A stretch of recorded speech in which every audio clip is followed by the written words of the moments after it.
if we can do some kind of history of the band, how did the band get started? It was about 2 years ago. On my vacation, I worked as a web designer, and I thought I want to spend time with my friends on my vacation, because you often want to do that and travel around and visit friends. But I wanted to record them, so it was mainly meant to last for 4 weeks. But it became a band because we tried to do a live gig, and I didn't know if it was possible to do a gig with almost 30 people, and half the band has never been in any bands before. So a bunch of happy amateurs. Maybe that's a new name for us if we want to do something else. The Happy Amateurs. How did you choose the name? I'm from Barcelona. Where does it come from? Well, it was a late night. I was drinking some of these, and it seemed like a good idea that night. And often when you get late night ideas, they suck the day after. But this time I thought it was okay, and it's like a play with. There's a guy in Fawlty Towers, the BBC series Fawlty Towers, called Manuel, and he's from Barcelona, and he goes around saying, "I'm Manuel, I'm from Barcelona," if you watch Fawlty Towers. So it's a catchphrase from Fawlty Towers. How do you work being 30 in a band? Is there do you feel like you're the leader, or? No, I don't see myself as a leader because these people are my friends, and I've been hanging around with them for a while before we started playing. So it's hard to be a leader when it's your friends around you, but I'm like the teacher maybe in the class who decides the subject.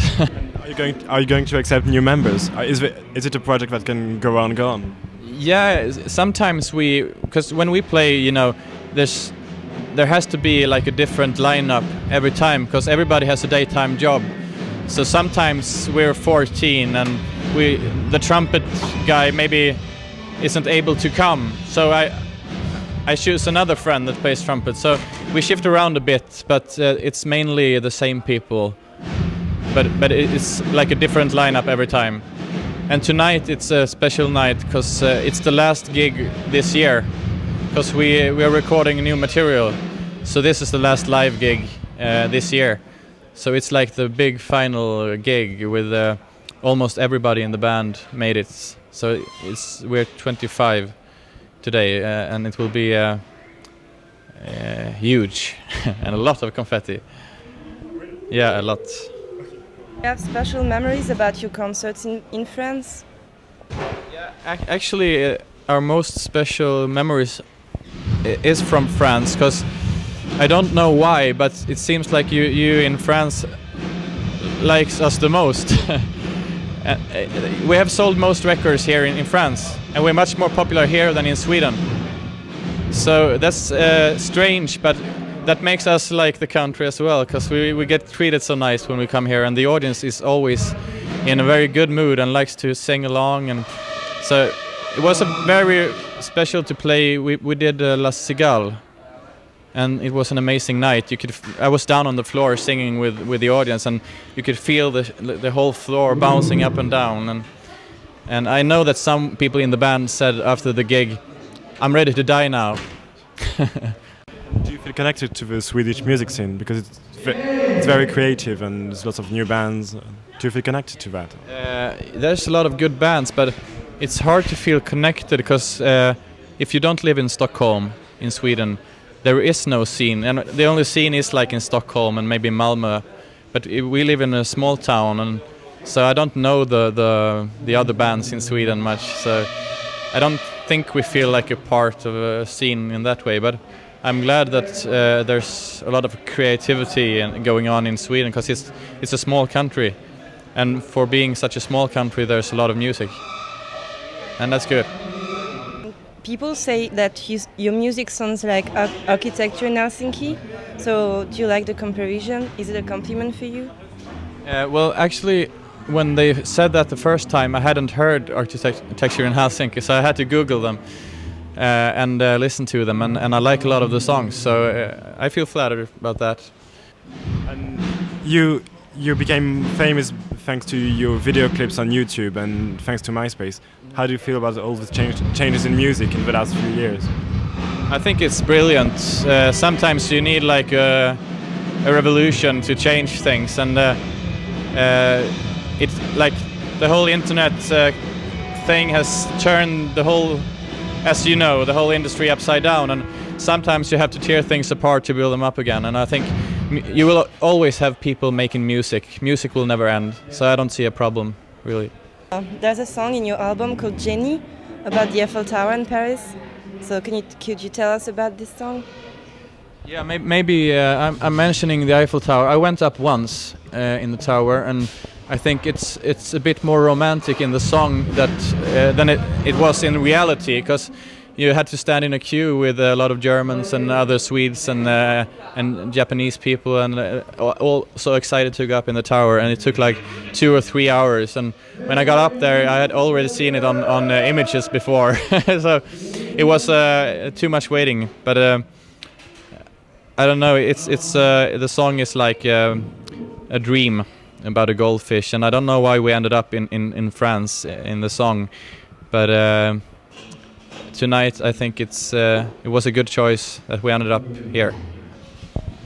Lots of your songs and lots of your video clips are very funny, with a huge sense of humor. Especially your song Britney.